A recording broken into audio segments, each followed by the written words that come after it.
Good morning, everyone. It's 11:59 a.m. on Wednesday, the 31st of August. I have a little bit of real estate to have stuff to have to do today. Got a person moving in from Mississauga.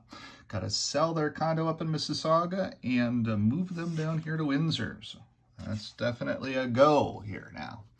Wanted to get the spreadsheet out of the way here. We have the vestiges of what looks like the potential for a rally, but do not be fooled. It is not a rally that's healthy at this point. We are bottoming out, but there's no direction to the upside as of yet in the spreadsheet. Maybe that changes later on today when I run the spreadsheet again. Just wanted to do this video looking at the sectors so that you understand not to be fooled. The very first thing we have here, let me get my pointer out, is, and let me stay consistent with all of this. Let me go back to the beginning here instead of jumping to the end. Let's look at the XLP.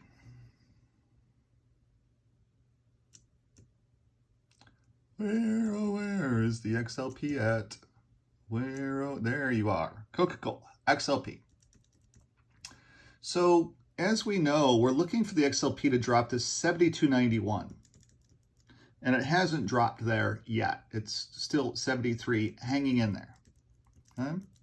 Now we have this positive green. Okay? That tells us that there's the potential that money's coming in here and that there's the potential for a rally. The same thing happened here. And that's what head faked me into buying Coca-Cola. Now, I bought it too soon because this number needs to be green in our model now. We know that. I'm learning more and more. Okay? So this 1.0081, if you look, 0.0308, it's the same potential for a rally. But notice how 0.8311, 0.8308 is lower. There is more downside to the XLP, and we could be going down to our 72.91. Here is the XLE index, and notice how in the XLE index we do have a stronger number here, and we do have an uptick here, a strong uptick here. So we're actually calling for the XLE energy complex or index to move another 2.98% from this 81.24 to 83.66. So energy is still definitely our play. Okay? It just took a day off. That's all it did. It went to the beach for the day. It took its Jeep out and it explored for a while. Whatever you wanted to do, it did what it did. Here is the XLU. Notice again, it's printing a stronger number, but lower than this number. Okay? And then notice that this number is 0.8321, which is, let me get that cursor out of the way. I'm still, like I said, I'm still learning this stuff. 0.8314, 0.8321, but notice how this is still lower than that. So there is, again, and we're expecting the XLU to drop to 74.66. Notice how it's got there, 74.66. So our spreadsheet has predicted this. I do look for utilities to level out here, but they're not going anywhere as of yet. 100% accurate, by the way, on that prediction. It's what the value of this spreadsheet actually is. So here again, we have the XLK, which is the potential of a breakout, but it's trading less. Let me get my camera to focus. It's a little slight tick up, but it's actually trading less, 0.8266 to 0.8263, and we're still expecting 136.76. We are underneath that, so 100% accurate in our prediction. And we're leveling off here at the very least. There's no rally that's coming in at this point in time in the XLK. So here's the XLB, again, a negative number, so we cannot trade the materials index.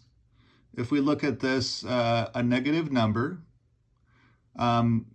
this number's, but look at this, 0.8307, 0.8294.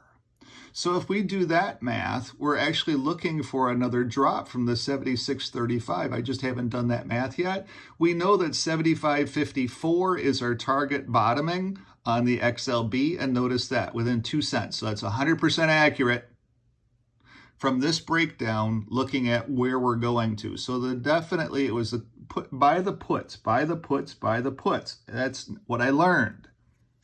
Trust the spreadsheet. Trust but verify. Ronald Reagan was very good at that. Great president, by the way. Anyway, here we're looking at the XLY. Okay, 1.0062. But notice this, we're less than the day before. So we're still projecting it to go down.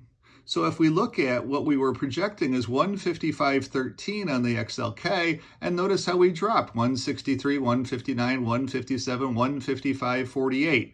100% accurate, 155.47. We're going to end up hitting this number, or we're going to come very, very close. We've already come very, very close. So 100% accurate, 100% of the time. It's the benefit of the spreadsheet.